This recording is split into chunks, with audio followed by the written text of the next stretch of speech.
What's up guys, welcome back to my channel, and if you're new here then welcome to our little corner of the internet. Today we're going to be watching a video titled Cuba's Next, Here's Why, which I'm a little bit familiar with Cuba. I know that life there right now is quite difficult.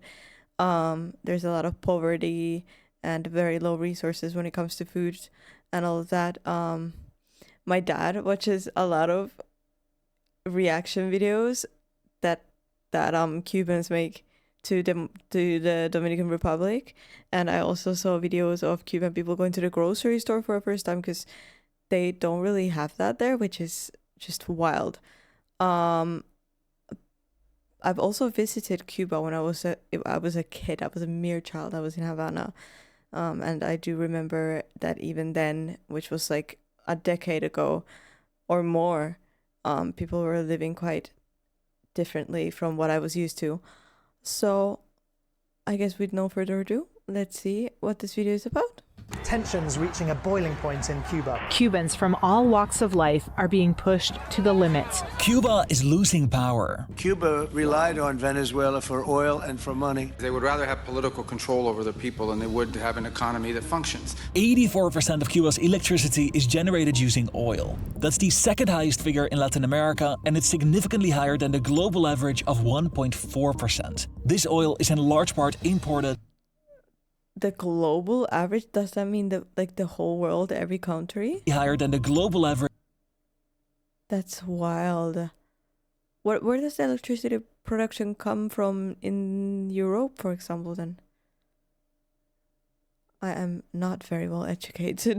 Of 1.4%. This oil is in large part imported from Venezuela. But over the past 2 years, their imports significantly reduced, causing widespread power outages. In some cases, nearly the entire island lost power, and this prompted Cuban leaders to search for alternatives. Russia resumed oil exports, and last year, Mexico became Cuba's main supplier. But Mexico will likely stop shipments, and Trump is blocking Venezuelan exports. Without an external lifeline, Cuba has no electricity, and the entire economy could come to a screeching halt. What happened to the dream of Castro?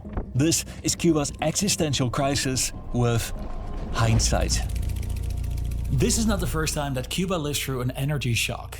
Its entire economic and political system is built for survival, and it's not pretty, but it has historically proven to be incredibly resilient to foreign pressure. But the challenge is different this time. You just wait for Cuba. Their days are numbered. We're gonna wake up one day, I hope in 26, in our backyard, we're gonna have allies in these countries. That Cuba is ready to fall. Yes. Trump seems to be after regime change in Cuba, but what business does the United States have with changing the form of government of a sovereign country? And what I'm interested though, if there was a regime change in Cuba, how long would it take for Cuba to bounce back? Or to better? Like, would it take decades? Would it take years? Would it be like immediate? Because it feels like it would take a long time for something like that to be fixed. do regular Cubans think about this?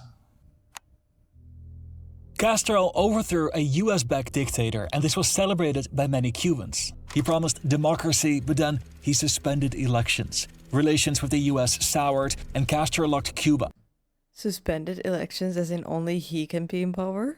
deep into the Soviet camp. The Soviet military buildup on the island of Cuba. After they joined the Soviet trade bloc, trade kicked off. Castro sold sugar to the Soviet Union at well above market rates, and the Soviet Union sold Cuba oil, machinery, and food at heavily discounted rates. This trade provided Cuba with a lifeline, and it was a thorn in the side of the United States, who responded with sanctions and attempts to overthrow the regime.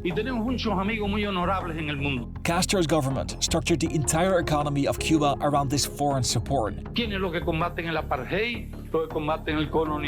and it collapsed almost overnight. Communism, as they used to know it, doesn't I don't think I've ever seen Castro's face. really work and must be changed. The end of the Soviet Union caused Cuba's economic output to fall by more than a third. Preferential trade deals ended, and oil shipments stopped. Without oil, there was no electricity. Factories stopped running, and there was no fuel for transportation. Cuba relied heavily on domestically produced food, which could no longer reach the cities. There was hunger, and hardship. And to survive, the Cuban government rationed food and energy and cut its industrial output to something that was more manageable. This is what Cuban leaders called its special period. The communist government reluctantly allowed for some economic reforms, like legalizing the use of US dollars. But it's so crazy to think that a lot of Cubans haven't even seen a grocery store. Like, they don't have that. And the power outages, it's like a basic human need to have electricity. It's just wild. Many believed that the government could not survive this, but they stayed in power just long enough for another lifeline to emerge. Hugo Chavez became the new leader of Venezuela. Ha obtenido el mayor apoyo popular en la historia del país. And he saw an ally in Castro. Somos soldados, somos revolucionarios. They were ideologically aligned and needed something from each other. Cuba could use Venezuela's oil, and Venezuela could use Cuba's help and expertise with rolling out its own social programs. Over the next years, many tens of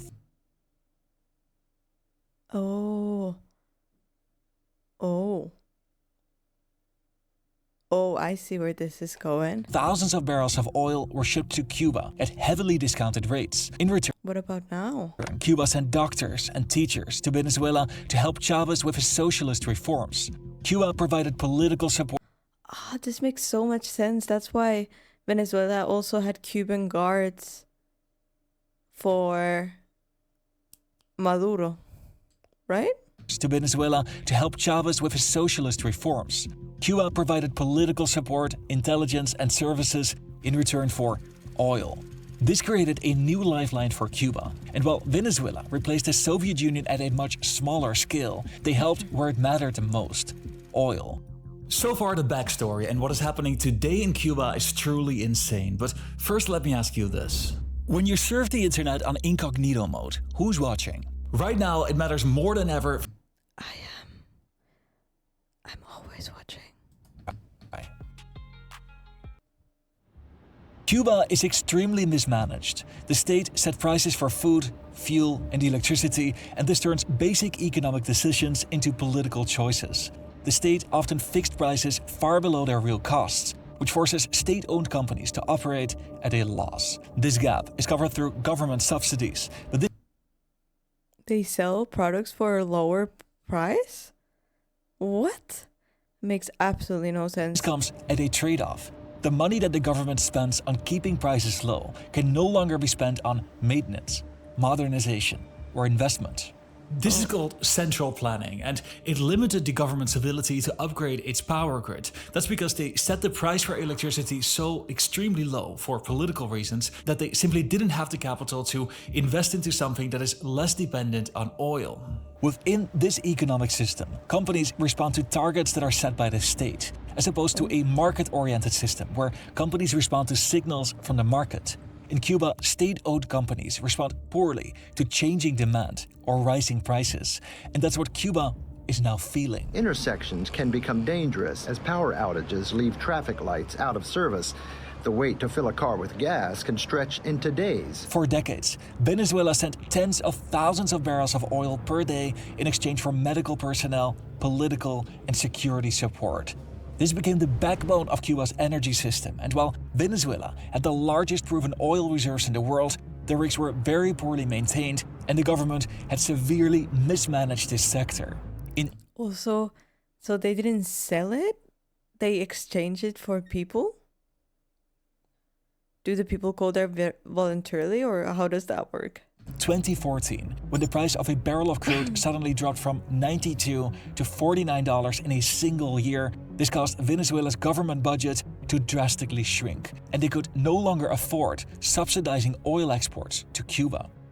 Algeria had provided a small but steady supply, and in some years the Dutch Antilles had sent some shipments. But Venezuela was by far the biggest supplier of oil, and this was sold at heavily discounted rates. But between 2014 and 2016, oil imports dropped by 70%, and this caused a major oil shock in Cuba.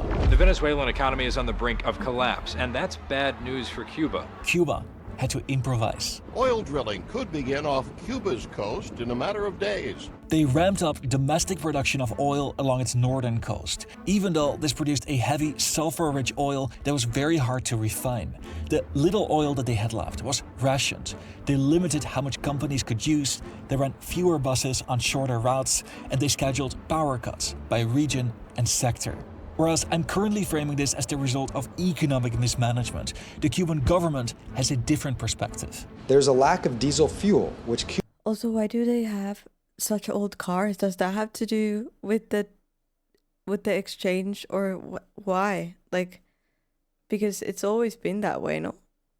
But I haven't seen that in any other country. Cuban President Miguel Diaz-Canel says is due to sanctions against Venezuela. The United States has sanctions on Cuba. They restrict trade, finance, and fuel access, cutting Cuba off from credit and foreign markets.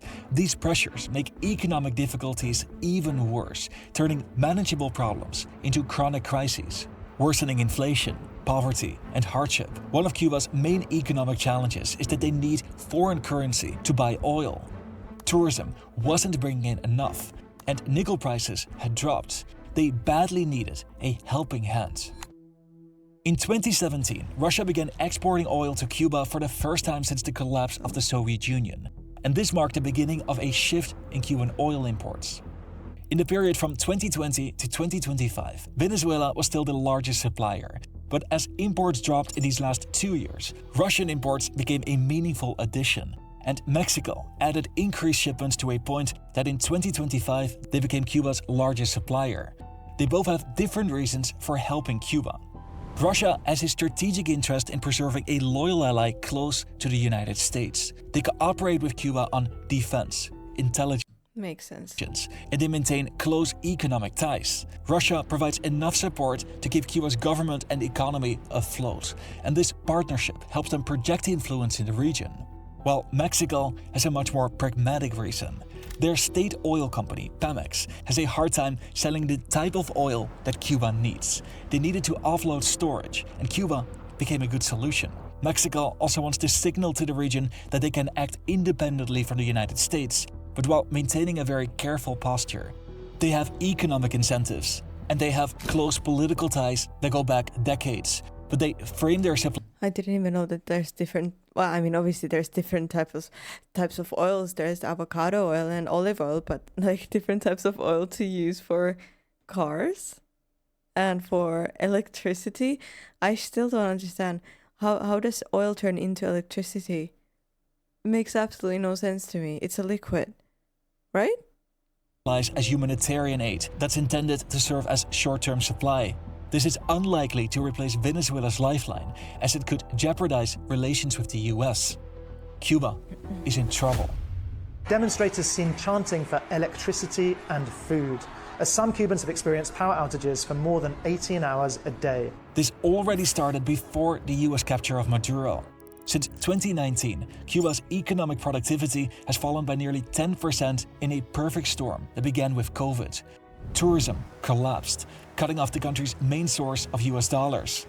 Those dollars were needed to pay for imports, and combined with US sanctions, this left Cuba unable to import enough fuel and basic goods. Cuba's economy and energy crisis has led to repeated daily blackouts. Emergency crews are working to restore power to 10 million people in Cuba. Power outages were frequent and shortages widespread. But by early 2026, Cuba already had a massive shortage of. I remember when we had the first power outage here in Spain last year, and it was for a day and a little bit, and it was so freaky.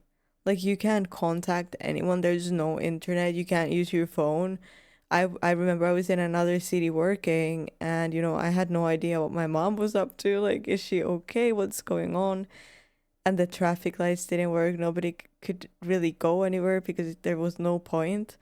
I remember people were going to like get water from rivers to prepare, because everybody was like, something's gonna happen. Like, like this is not normal. Imagine having that just be a part of your everyday life. That's wild. Oil and like, what if your kids are at school and I don't know, Like, you can't contact anyone. What do you do? Venezuela made up 50% of its imports. On January 3rd, US forces captured Maduro, and Trump announced that he would run Venezuela until the... Is that the actual capture? US forces captured... Is that his wife in the back? 50% of its imports. On January 3rd, US forces captured Maduro, and Trump announced that he would run Venezuela until there could be a transition of power.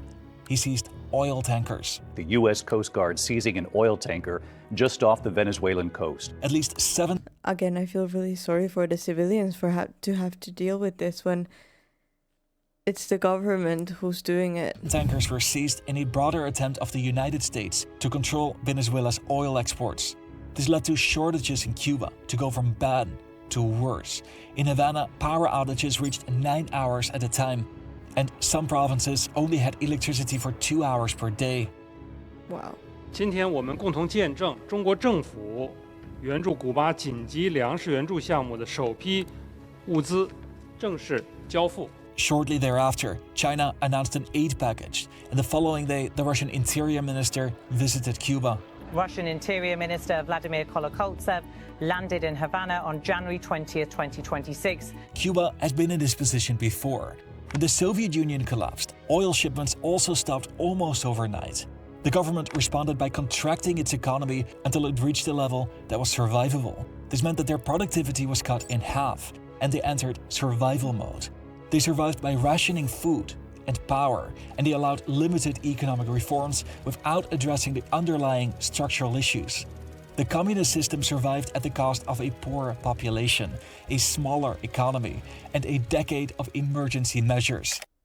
What Trump is increasingly doing is that he's using... Exactly, if the regime changed, it would still take decades for Cuba to get back on its feet or back to normal, right? Using the leverage that he has as a big nation to force the hand of smaller nations. Cuba is weaker than it has been in decades. Trump responds by maximizing pressure with the explicit belief that the Cuban system can be forced to change. He's using all forces at his disposal to make the crisis in Cuba more difficult to solve.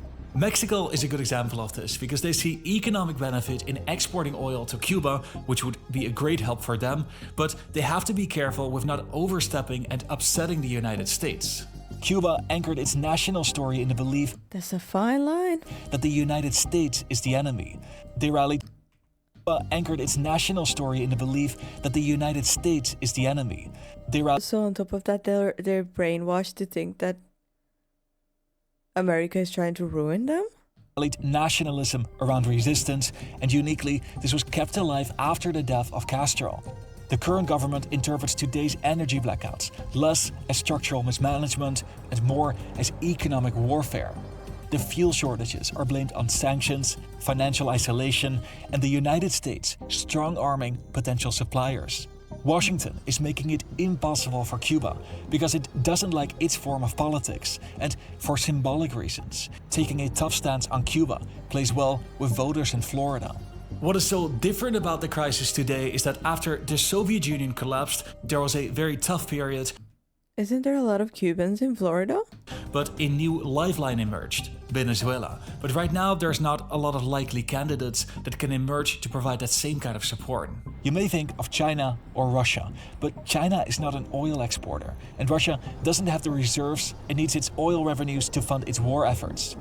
The era of guaranteed external life support is ending, and Cuba is running out of time to choose how it adapts. Don't forget to click on the link in the description to get a special...